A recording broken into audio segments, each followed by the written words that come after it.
പാലക്കാട് വണ്ടാഴിയിൽ സ്ഥാനാർത്ഥിയെ വീട്ടിൽ കയറി ആക്രമിച്ചുവെന്ന് പരാതി. കിഴക്കേത്തറ 11-ാം വാർഡ് UDF സ്ഥാനാർത്ഥി സജിത വിപിനെ CPIM പ്രവർത്തകർ വീട്ടിൽ കയറി ആക്രമിച്ചുവെന്നാണ് പരാതി. സജിതയുടെ ഭർത്താവ് വിപിനും അമ്മയ്ക്കും 11 മാസം പ്രായമുള്ള കുഞ്ഞിനും പരിക്കേറ്റു. ബൂത്തിന് പുറത്തു നടന്ന വാക്കേറ്റത്തിന് പിന്നാലെ വീട്ടിലെത്തി ആക്രമിച്ചുവെന്നാണ് പരാതി. 5-6 ആള് വന്നും ചെയ്തിട്ട് എന്റെ മകൻ വീട്ടിലിവിടെ ചോറും കൊണ്ട് നിൽക്കുകയായിരുന്നു. അപ്പൊ അവനെ തല്ലാൻ വന്നപ്പോ ഞാൻ 2 കുട്ടികളെയും കൂടി പരിചയപ്പെടുത്തായിരുന്നു. അവനെ ഓടിക്കൊണ്ട് വരികയായിരുന്നു. അവനെ കല്ലെടുത്ത് കുത്താനും തല്ലാനൊക്കെ വന്നു. കുട്ടികളിലതാ ഡ്രസ്സ് പിടിച്ചു വലിച്ച് മാലിനെ പൊട്ടിച്ചു, ഡ്രസ്സ് പിടിച്ചു വലിച്ചു, ഇതാ ചെയറും കൂടി തല്ലി എന്റെ മാന്റെ മൂക്കിന്റെ ഇവിടെ പൊട്ടിയ ചീട് തെറിച്ചിട്ട് പൊട്ടി എന്റെ മാന്റെ. അതെ വണ്ടായിൽ കമ്മ്യൂണിസ്റ്റുകാർ.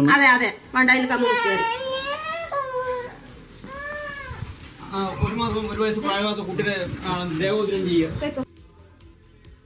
സാജിദ് അജ്മൽ കൂടുതൽ വിവരങ്ങളുമായി. സാജിദ്, എന്താണ് സംഭവം? നിഷാദ്, വണ്ടാഴി പഞ്ചായത്തിലെ കിഴക്കേത്തറ 11-ാം വാർഡിലെ UDF സ്ഥാനാർത്ഥി സജിത വിപിനെ CPM പ്രവർത്തകർ വീട് കയറി മർദ്ദിച്ചു എന്നാണ് പരാതി. ഇന്ന് രാവിലെ 10 മണിക്ക് ശേഷമാണ് ഈ സംഭവം ഉണ്ടാകുന്നത്. വോട്ടെടുപ്പിനിടയിൽ ഈ മർദ്ദനം ഉണ്ടായി എന്നുള്ളതാണ് ആരോപണം. സജിതയുടെ ഭർത്താവ് വിപിനും സജിതയുടെ അമ്മ പങ്കജവും അതോടൊപ്പം തന്നെ 11 മാസമുള്ള കുഞ്ഞിനും പരിക്കേറ്റിട്ടുണ്ട്. ബൂത്തിലേക്ക് വരുന്ന വോട്ടർമാർക്ക് ബൂത്ത് നമ്പറും മറ്റു കാര്യങ്ങളും പറഞ്ഞു കൊടുക്കുന്നതുമായി ബന്ധപ്പെട്ട് സ്ഥാനാർത്ഥിയും പ്രവർത്തകരും നിൽക്കുന്നതിനെ ചൊല്ലി ഈ കോൺഗ്രസ് CPM പ്രവർത്തകർ തമ്മിൽ തർക്കവും വാക്കേറ്റവും ഉണ്ടായിരുന്നു. ഇതിന് പിന്നാലെ ഈ UDF സ്ഥാനാർത്ഥി സജിത വീട്ടിലേക്ക് പോയിരുന്നു.